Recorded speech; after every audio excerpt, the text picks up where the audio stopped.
This channel is supported by Truefire. Truefire is an online library. Enough, you can get the Truefire All Access Pass for as cheap as they ever do it, the $99 thing. So just jump and do that if you're looking for the best price that you can get Truefire All Access for. This is something that I need to address because I've been accused of wearing dopey hats on a forum. And my buddy Kevin just said, oh, look, they've been slagging off your hats. So I wanted to give the story of these hats. Given that it is my wedding anniversary today, this is one of the ways that I am able to get away with being a knobhead in my own house. This was a company called Nemo and Crew. Fenton, come back here. That my wife started when Nemo was born. And these are corduroy hats. And this on it is a outline of this little fella who is Fenton. Now, some of you might have been around for long enough to recognise Fenton. Who was he ever a puppy on the channel? Possibly. Certainly his puppies were on the channel. But this is my little buddy Fenton. And the wife made these outlines. That's what her business has been. She's wrapping it up at some point. But the company's called Nemo and Crew. And the reason that people wear hats as well on YouTube, by the way, is probably A, because they got either shit hair like me, or B, because they're filming at a random point and maybe they've just got out of bed, if they're like me. And yeah, for me, it also helps have this microphone here, which kind of gives me a consistently better sounding voice than if I have it here, where it sometimes gets caught up or stuff like that. So yes, that's one of the mean things said about me on a forum that I can address. Some of the others I probably shouldn't. I guess that's one of the things that probably I would suggest that most folks that are making videos on YouTube are people that are nerdy enough that they would have been forum guys before, if you know what I mean. So I used to spend like hours on the John Petrucci forums as a kid, you know, and Misha Manser was on there, Tom Quayle was on there, Martin Miller was on there, Rick Graham was on there, Andy Wood was on there, and you know, some folks like that. Apparently Pliny was on there as well. But you know, people that are interested in making gear videos are probably quite similar to you in that they're also kind of forum dwellers.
think for me that this is like a little bit of a video about I think not being afraid to kind of say that there are just opinions that you hold for no real good reason, and they could be based on prejudice. Like, and I think this is okay to have your sort of preconceptions about what gear is like. Do you know what I mean? Because most of us are never going to try everything. It reminds me, I was watching yesterday, Rhett had done a video with the Strandberg, and you know, he called it, what was I hate this guitar so I bought one, or I hate these guitars so I bought one. I think that's just a title for a video which is kind of like trying something out of your comfort zone, which is definitely a thing that I kind of like to do.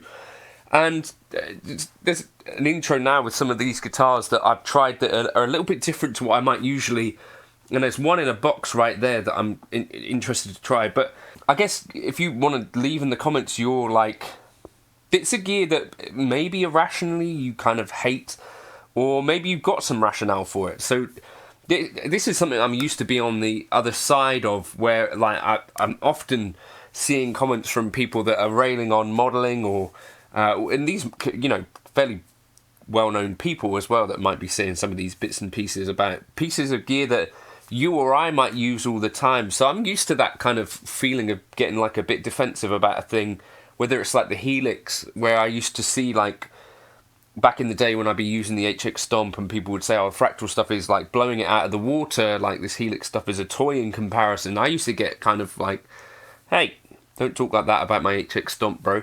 But I think that the main thing to try and keep in mind is that nothing really matters, does it? So, one of these things that I had some fairly strong opinions on, but not really based on having tried many of them, was definitely the Les Paul for the longest time.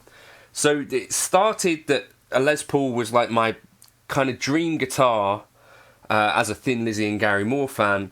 And then basically I think I went to Manson's with my dad and picked up a Les Paul. At the time I was an Ibanez RG player, a 7-string RG, so I was very used to a skinny neck, I guess a 25.5 inch radius, and all of the things that are not what a Gibson Les Paul is. I picked, I guess, just a Les Paul Standard or something off of the wall, tried to play it and was like, this is not for me. And at the same time, then they said, well, why don't you try like this PRS? I think it was a Custom 24, probably in grey, is what's happening in my memory, but it might be wrong. And that ergonomically suited me much better. And that's kind of been like a kind of thing that I've held to be sort of true for me for kind of decades, and thought of myself definitely as a Strat player. And then I got a Les Paul, I think just before Elodie was born, a Les Paul Standard, because I played my buddy David Beebe's, we both got one at the same time, sort of. I found one for him in Yeovil, or near Yeovil, and then I kind of thought maybe it's time for me to start a Les Paul arc. And then this K-Line KL59, Chris said, like, do you want to check this out? And, you know, very generously sent it, as people do. And this has been the guitar that most of the gigs that I've done this year have involved this Les Paul, and it's kind of rendered quite a lot of what I thought about Les Pauls to be kind of, I think, wrong. And so, you know, you think about it as maybe a bit of a clunky instrument, maybe a bit difficult to play. I actually find that probably because of the shorter scale length, like you've got like less string tension, you've also got, you're capable of slightly wider stretches, like the bends are slightly easier. And almost all of the things that I thought about a Les Paul were maybe a little bit wrong. Prejudices that I still hold around, like Headless guitars. I definitely say I'm one of these folks that, in general, has like a bit of a feeling. I did see there was an article from Ola Strandberg saying like the next big hurdle for them is trying to get it across that these are not just guitars for prog heads or fusion heads, but that you could play other genres on a Strandberg.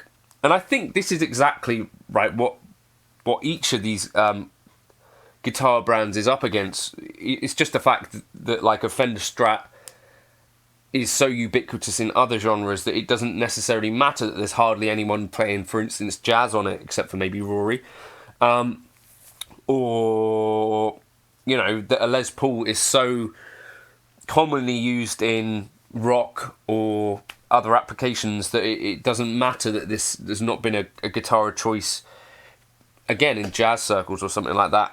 Definitely have like a bit of a gut reaction to certain guitars, and I think of like a Flying V or a Gibson Explorer or certain things that sort of break the mold. And for me, it's kind of like I look at it and I go, And then there's other things where it's like the Boss Plugout, where you know, there's a reason I think that people did push back on some of that stuff. And for me, I wasn't making those videos hoping that, you know, it would cause any issues for Boss, but I was kind of hoping that it might mean that there might be enough of a groundswell that Boss might be able to sort of steer the ship in a certain direction, because I still think there is something good in that Boss Plugout as a concept. For example, like I've said, if there was like an ability to bring the pitch shifting element to the Boss Plugout, then you'd suddenly have like a pedal that could be like a chameleon of Boss, not just past stuff but also future stuff.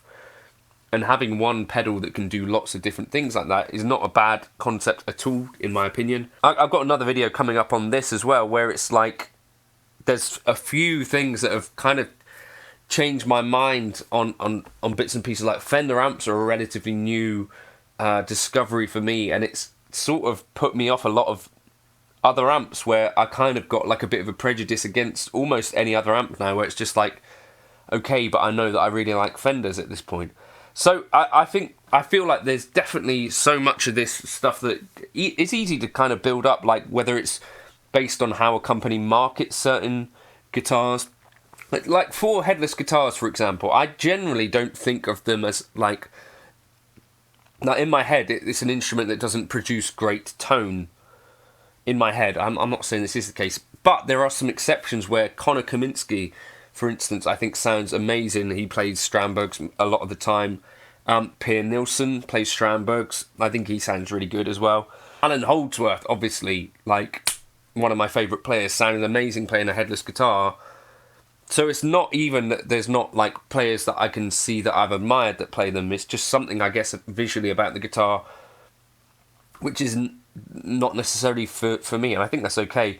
But what I did also notice was there's so many people like chiming in saying that they've found what they love in a Headless guitar, and it makes me feel like I'm sort of missing out a little bit. So trying to keep this idea that there is a place for a lot of this gear for a lot of folks, and just because you like it doesn't mean someone else will. I was reading a review of the NF53 from Ross Chevalier, that guitar lover, and he was saying like he hates the neck. He said it's nothing like a Telly. He said the pickups were muddy. He thought the finish was dog shit rather than dog hair. And I feel like, you know, totally fair enough if you hate it, but this to me has been like my favourite PRS. Maybe like top 3 PRSs that I've ever played. And, you know, that's unexpected for me. Similarly, the Silver Sky is a guitar that I'd love to hate, if you know what I mean, because it's kind of like, you know, reluctantly, do I want to be playing like a John Mayer signature? I like John Mayer's playing, but I'm aware that he is someone that turns off quite a lot of other players. Equally, if you play a guitar with a PRS in a YouTube video, you get comments from people that hate it. So it's kind of like, yeah, I don't know. It's say when you had like a preconception that was just flat out wrong, I think that's also fine, right? Cheers for stopping by, and again, let's have a bit of fun. If you've got like guitars, pedals, whatever it is that you've been wrong about, maybe it's a JHS Crimson pedal. Cheers for stopping by.